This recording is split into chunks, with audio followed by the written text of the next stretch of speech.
Okay, today we're going to look at changing the subject of a formula, and these are the harder types. We're going to have to make W the subject of the formula here, and notice W is on both sides. It's also trapped inside the bracket, so we need to expand the bracket. So 4 times G is 4G minus 4W is equal to 5W minus 3. I want to collect the W's all together, so let's add 4W to both sides. We don't need that negative 3, so let's add 3 to both sides. And we're trying to get W as the subject, so let's divide by 9.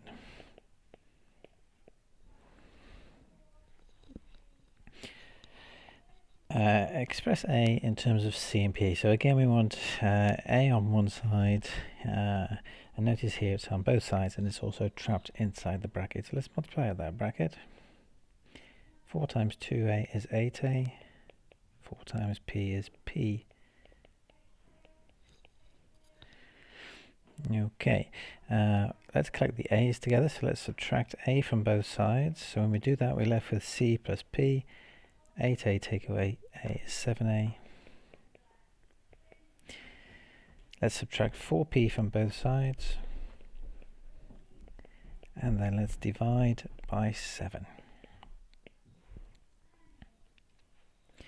Let's make A the subject, noticing again that A is on both sides, so why don't we subtract the AC from this right hand side?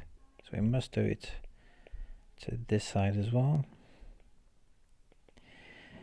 Now notice we've got this 6W, we don't need that on that side, so let's subtract 6W from both sides. Okay, we've got two expressions with A, and so we can take out a factor of A, and that isolates the A. So A times 14 is 14A minus C, because A times negative C is the AC that we have. Let's divide now by the bracket 14 minus C, and that gives us the A that we want. Let's make X the subject. Notice X is on the top and bottom here. Let's make this more simple by removing the fraction. So let's multiply both sides by X minus 8.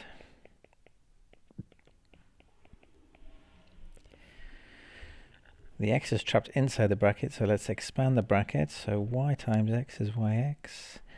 Y times negative 8 is negative 8Y. X plus 3. So we've got X's on both sides, and we've also got this 8Y that we don't need with the YX. So why don't we add 8Y to both sides? And then let's subtract X from both sides. If we take out a factor of X here, X times Y is YX. X times minus 1 is negative X, and that's what we want. So we've isolated X by itself now. So let's divide both sides by Y minus 1, and we get X is equal to 3 plus 8Y over Y minus 1. Again, we've got Y on both sides, and also Y is trapped inside that bracket. So let's expand that bracket first of all. X times Y is XY. X times 2 is 2X. Let's collect the Y's together. So let's subtract XY from both sides to start off with. We don't want that positive 3 either, so let's subtract 3 from both sides. Y appears in both algebraic expressions there, so let's take out a factor of Y. So Y times what gives us Y? Well, Y times 1 gives us Y, and then Y times X gives us the negative XY that we want there. And we want Y by itself, so let's divide both sides by 1 minus X. We want to make A the subject, so let's rewrite this actually by adding 1 over B to both sides. That leaves the well, it's 1 over A on that left hand side, but the A is kind of by itself then. Let's add those fractions together, and in order to add fractions we need to have a common denominator, which is going to be B times C. So we must multiply the top by b as well, and we must multiply the top by c in this case. They now have a common denominator, which means we can add them together. We can at this point flip them over, so we get a over 1 is equal to b, c over b plus c, and a over 1 is just a, so a is equal to bc over b plus c. Make a the subject of the formula. Okay, so the a is here, we're trying to isolate that. Why don't we subtract ut from both sides? Just going to write that as at squared over 2, because multiplying by a half is the same as dividing by 2. Let us now multiply both sides by 2, equal to at squared, and we want a by itself, so let's divide top and bottom by t squared. Make w the subject of the formula. We've got w on the top and the bottom of this fraction, so let's remove the fraction. Let's multiply by w minus 5 on both sides. Now we have w on both sides, and w is in fact trapped inside that bracket, so let's expand the bracket. Gw minus 5g is equal to w. Let us add the 5w to both sides. Let's subtract w now. We want to isolate the w, so let's take out a factor of w, because wg times gives gw, and w times negative 1 gives negative w. And then we can divide both sides by g minus 1. Let's make y the subject of the formula. Let's subtract. Actually, no.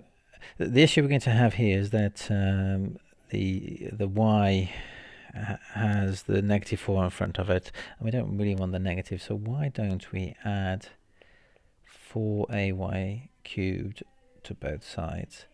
Essentially, that expression 4ay squared is now positive instead of negative. Okay, and then we can subtract c from both sides. We're trying to get y equals, so let's divide by 4a. We have y squared, we want y, so we're going to take the positive square root of both sides to give us that.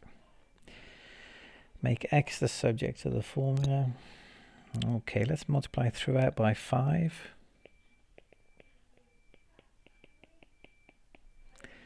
Trying to get x as the subject. We have x in two expressions, so we can take out a factor of x. And now divide by 20 plus pi.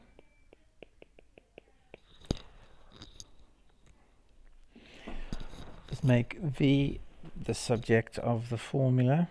Let's multiply through it by 2. Let's divide by t, and then let's subtract u. That is not the only form we can put it in, but it is a correct form nonetheless. Trying to get p as the subject of the formula.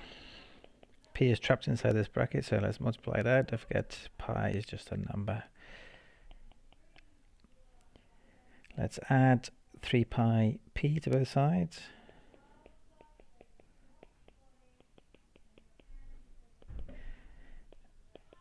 And let's add 2 to both sides. Let's take out a factor.